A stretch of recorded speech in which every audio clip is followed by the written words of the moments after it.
Karena tadi nggak Ya, ke-save, kalau putus jadi nggak ke-save. Kasihan teman-teman yang nggak join. Kita wow. kasih resume dari apa yang kita bicarakan tadi. Coba dirangkum dikit aja tentang tadi semacam is it true kalau coronavirus itu bermutasi dan ikut oleh dibawa oleh kelelawar hingga akhirnya berzoonosis ke manusia dan menggunakan manusia sebagai inangnya. Terus tentang bagaimana tadi pasar di Wuhan yang dulunya diduga menjual kelelawar dan menyebarkan coronavirus itu dibuka lagi oleh pemerintah Cina. Itu mulai Ya di gue sum up di situ aja ya. Jadi pertama untuk mutasi ini lo semua mesti ngerti konsep evolusi ya, yang mungkin selama ini seringkali salah disampaikan di dalam pendidikan dasar di Indonesia. Jadi mungkin orang-orang, mungkin lo semua yang udah pernah dapat materi evolusi di sekolah, mungkin taunya evolusi itu berarti kita ngikutin lingkungan gitu ya. Jadi spesies-spesies itu berubah ngikutin lingkungan gitu.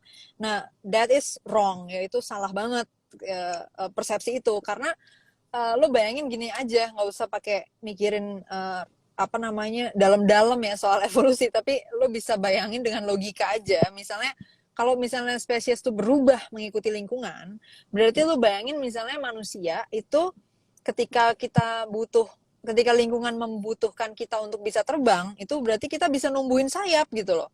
Kan nggak masuk akal kan, karena kan berarti kita berubah ngikutin lingkungan. That doesn't make sense. Mana ada tiba-tiba misalnya jerapah ngubah lehernya jadi pendek kayak gitu gara-gara ngikutin lingkungan, kan nggak terjadi kayak gitu kan.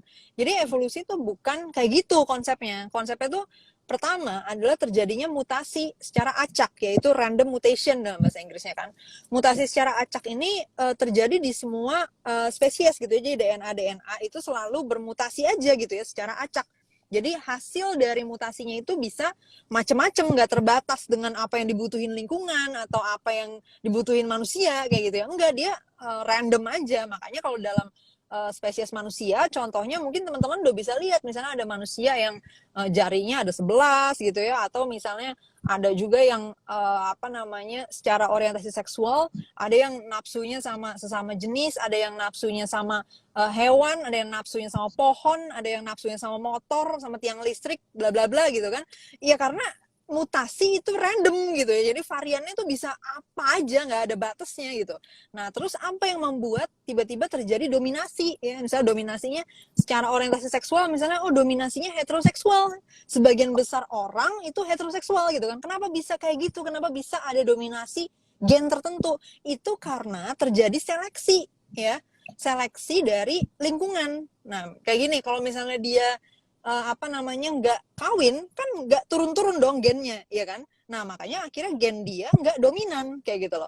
Jadi gen yang dominan adalah yang kawin dan menurunkan gennya gitu loh. Makanya heteroseksual jadi dominan. Nah, begitu juga dengan lain-lainnya gitu ya. Termasuk kalau misalnya di binatang, kenapa yang dominan jerapah yang lehernya panjang ketimbang yang lebih pendek, atau ketimbang yang nggak punya leher misalnya ya, kayak gitu. Kenapa yang dominan yang layar panjang ya? Itu karena dari hasil seleksi. Nah, misalnya seleksinya apa? Oh, ternyata seleksinya di dalam lingkungan hidup itu tumbuhan lebih banyak yang tinggi-tinggi ternyata. Jadi jerapah yang lehernya lebih panjang lebih survive, ngerti kan? Karena dia bisa lebih gampang untuk makan gitu. Gitu dibandingin sama jerapah yang lehernya pendek atau bahkan nggak punya leher misalnya. Dan akhirnya at one point gen-gen yang nggak survive ini habis, ya kan? Karena nggak survive gitu. Kayak gitu loh. Jadi konsep evolusi itu bukan kita berubah ngikutin lingkungan, kita berubah secara random, terus terseleksi oleh lingkungan. Nah, ini penting banget ya untuk dipahami, karena ini basisnya nih untuk bicara tentang mutasi gitu. Nah, jadi tentang virus ini yang paling mungkin terjadi adalah tadinya corona ini ada macam-macam gitu kan variannya. Ada yang bisa masuk ke manusia doang, ada yang bisa masuk ke kelelawar doang, ada yang bisa masuk kemana doang dan sebagainya misalnya ya. Nah, terus terseleksi karena populasi kelelawar jauh lebih sedikit daripada populasi manusia kayak gitu. Nah, sehingga terseleksilah virus yang nggak bisa masuk ke manusia. Jadi yang lebih survive adalah virus yang bisa masuk ke manusia. Nah, akhirnya bisa replicate cepet kan ke populasi manusia yang 8 miliar ini gitu jumlahnya ya. Dan makanya itu bisa lebih survive kayak gitu. Ya, jadi untuk hal ini mesti dipahami dulu gitu karena ini dasarnya untuk bicara tentang tadi mutasi dan bla bla bla itu. Sampai sini udah jelas ya bagian yang ini ya. Ya, Nah, betul. sekarang lanjut ke apakah virus ini datang dari kelelawar. Nah, ini kan pertanyaan yang kemudian dicoba dijawab ya oleh banyak saintis. Nah, ada saintis yang bilang iya betul dari kelelawar, tapi pembuktiannya itu circumstantial ya, maksudnya dia nggak secara langsung membuktikan kejadian itu. Karena apa? Nggak bisa zero gitu loh.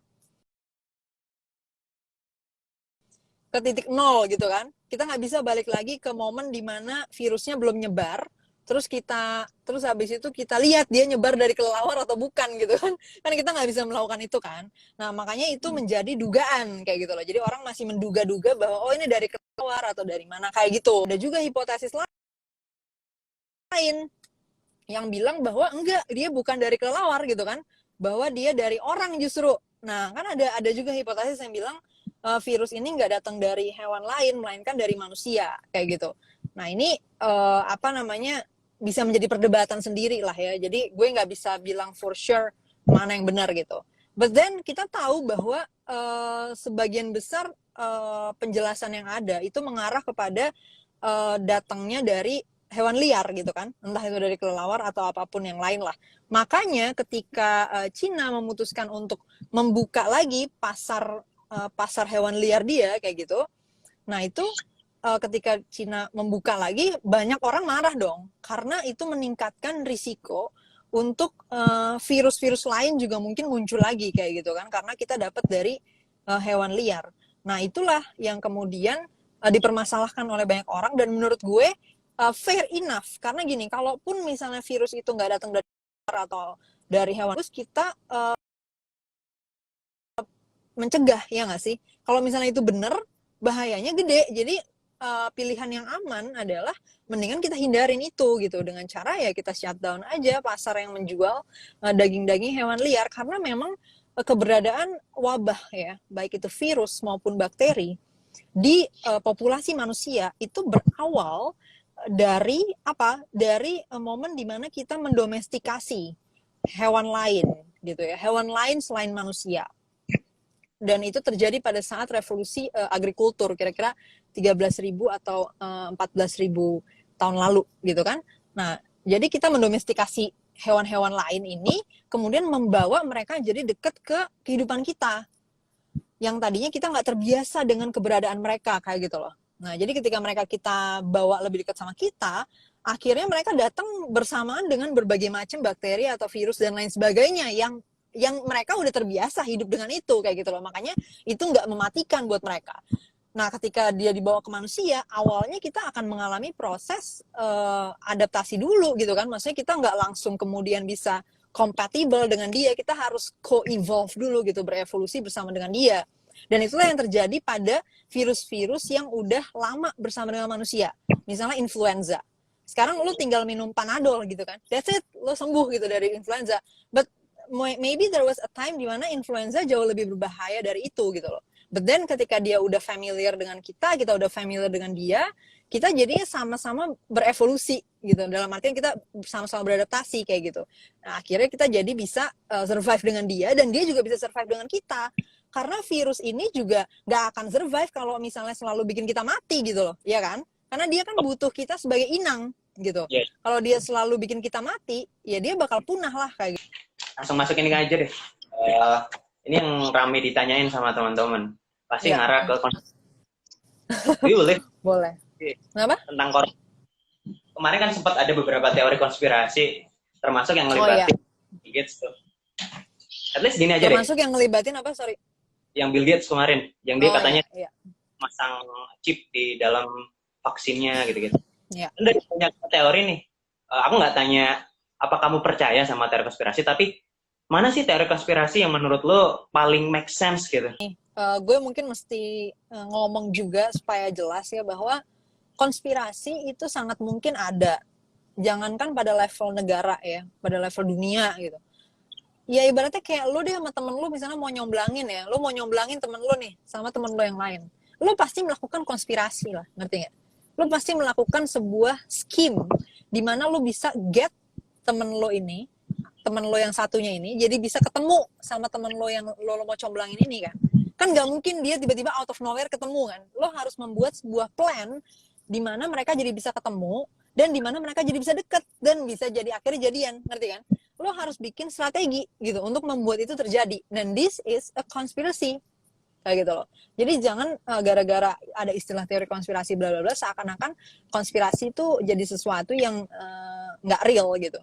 Konspirasi itu sesuatu yang real, tapi pembuktian terhadap konspirasi that's another story gitu ya.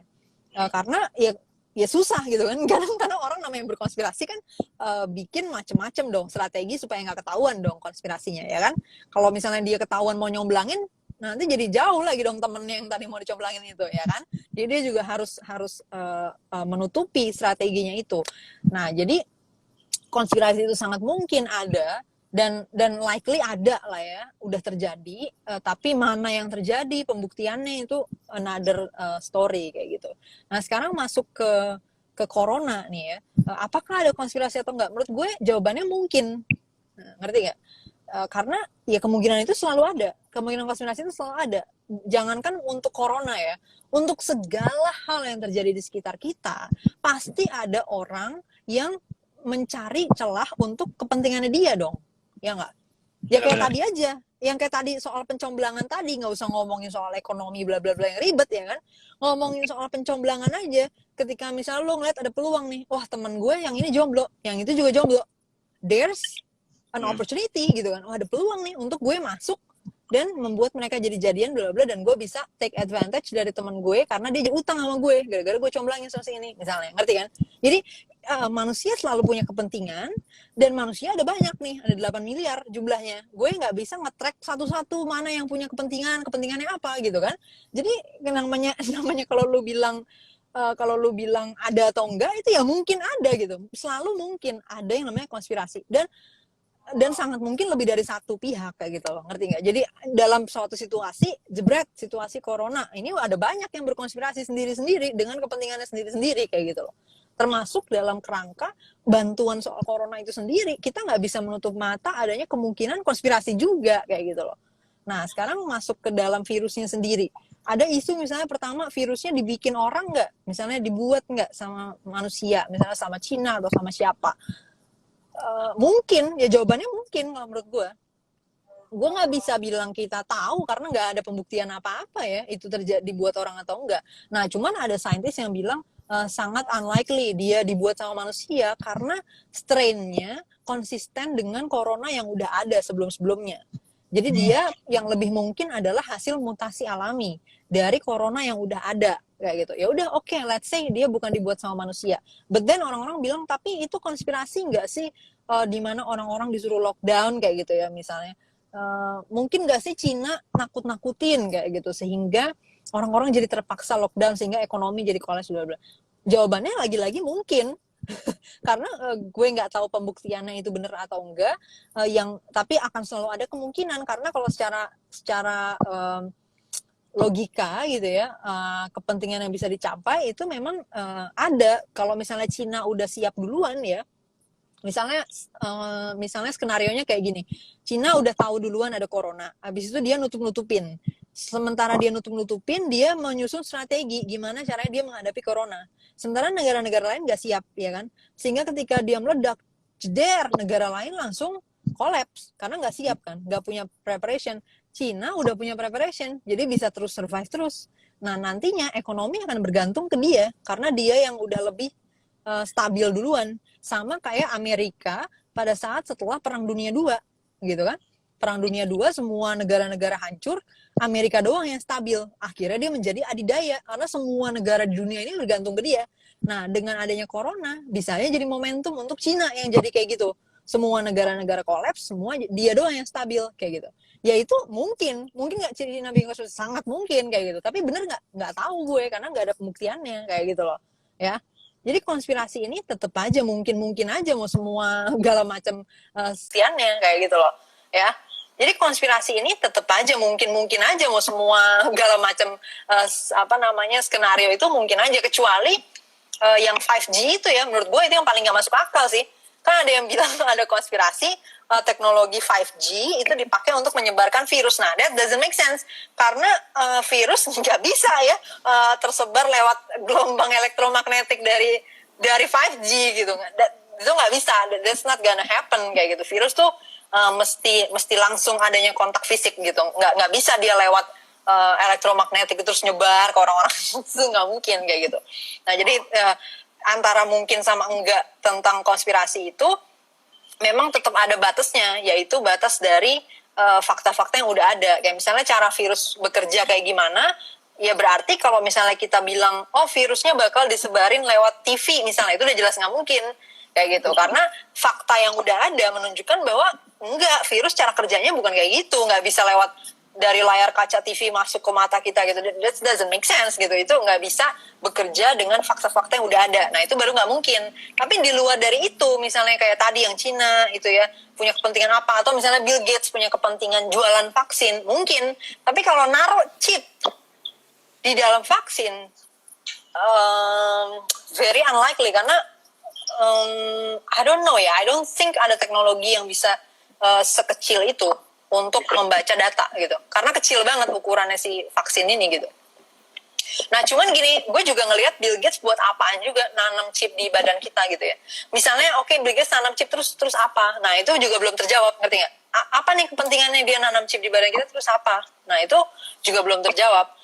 Dan lebih jauh lagi kalau soal data, Bill Gates sudah ngambilin data orang dari zaman kapan tahu, orang semua orang pakai Microsoft gitu kan. Apa susahnya dia ngambil data orang? It's nothing, nggak perlu dia repot-repot nanemin chip gitu loh. Orang-orang semua pakai Microsoft di seluruh dunia ini dan dia bisa ngambil data dari situ. Nggak perlu dia nanam chip macam-macam kayak gitu. Nah, tapi kalau untuk jualan vaksin bisa, misalnya, oh iya nih gue sengaja ikut nyebar-nyebarin virusnya gitu ya, dengan cara apa? Mungkin aja dari virus yang udah ada ditangkepin, dibiakin terus disebarin, itu bisa aja gitu ya. Terus supaya apa? Supaya bisa jualan vaksin. Bisa, mungkin, mungkin, tapi fokus gue nggak akan lebih ke situ, karena ngapain gue ngurusin itu, ngerti nggak? Ngapain kita ngabisin energi nyari mana konspirasi yang benar gitu loh. Nggak perlu menurut gue. Yang kita fokusin itu ya cukup gimana kita deal with it, gimana kita berhadapan dengan itu, gitu aja. Kayak misalnya vaksin, menurut gue ya kalaupun itu misalnya Cina atau Bill Gates itu ngambil keuntungan dengan jualan vaksin, ya udahlah, semua orang juga ngambil keuntungan kok dengan jualan apapun yang mereka jual. Jadi menurut gue that's not an issue gitu loh. Karena apa ya, karena yang lebih penting buat gue adalah nyawa gue, ya nggak sih, daripada gue mikirin Bill Gates nyari untung atau enggak. Jadi kalau misalnya gara-gara gue butuh nyawa Bill Gates jadi dapat untung, ya udahlah, ya itu terserah lah gitu ya, dia ngambil untung dari situ. Yang penting gue tetap hidup gitu kan. Ya mendingan kita fokusnya gimana kita nyelamatin apa yang penting buat kita gitu loh.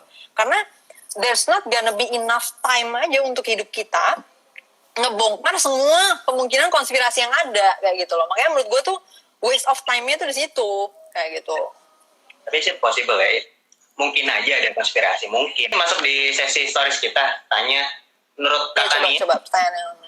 Kak Tania, pandemi ini akan terjadi sampai kapan katanya?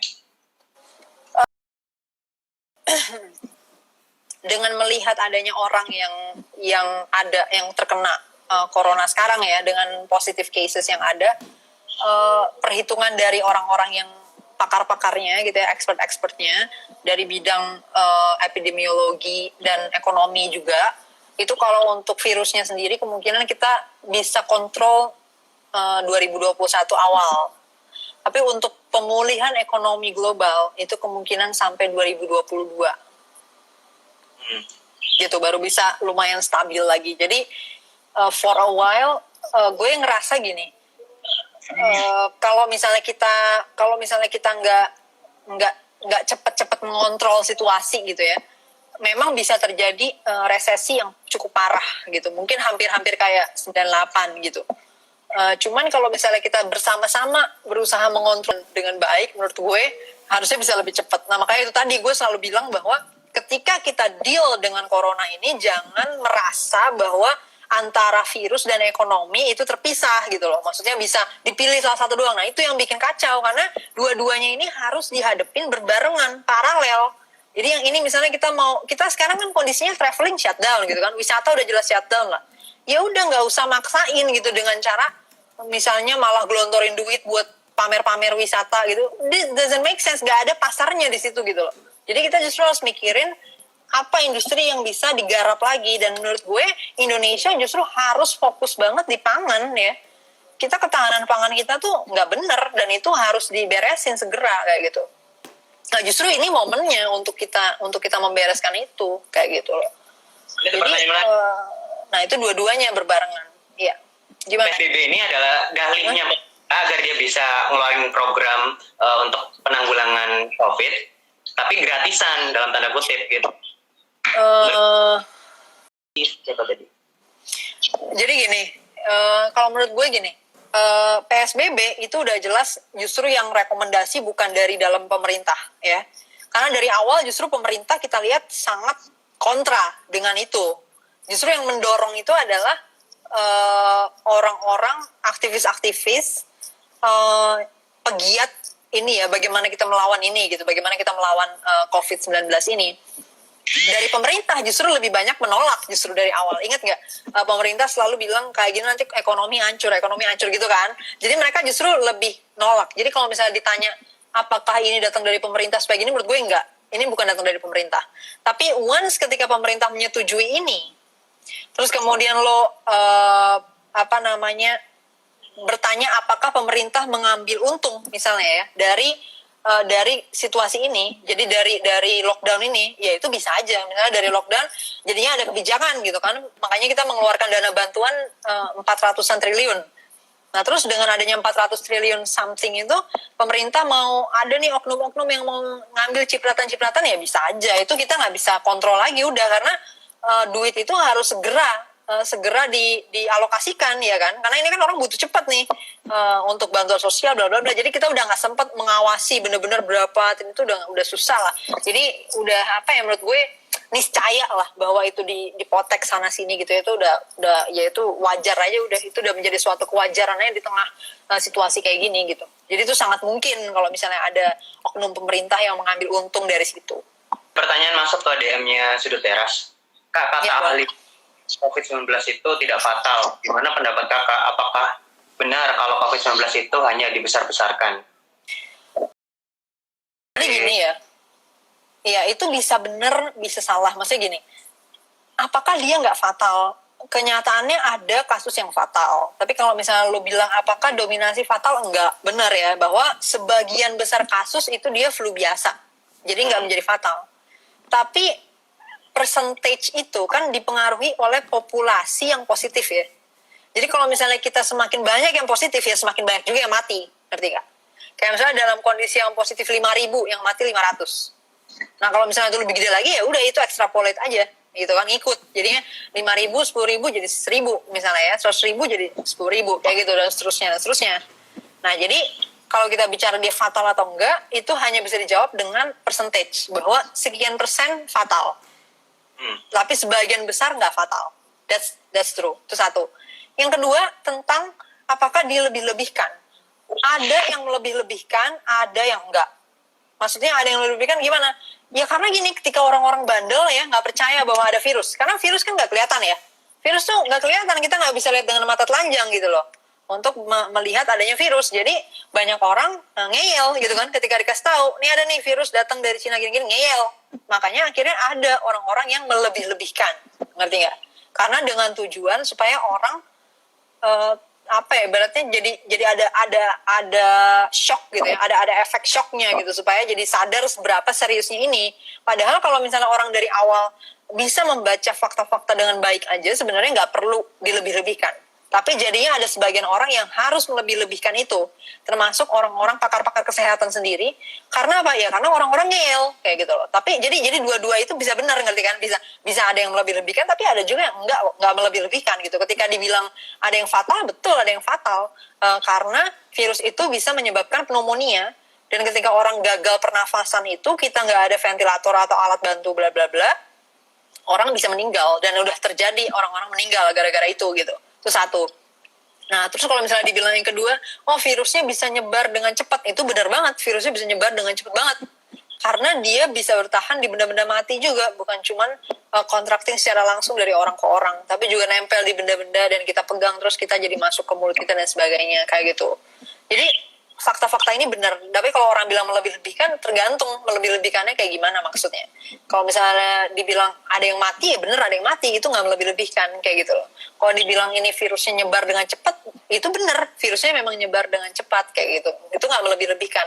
Tapi kalau misalnya ada yang bilang, oh ini virusnya gampang banget matinya gitu, banyak yang mati, itu mungkin bisa dianggap melebih-lebihkan ya, karena kasus fatalnya tuh sebenarnya kecil banget persentasenya.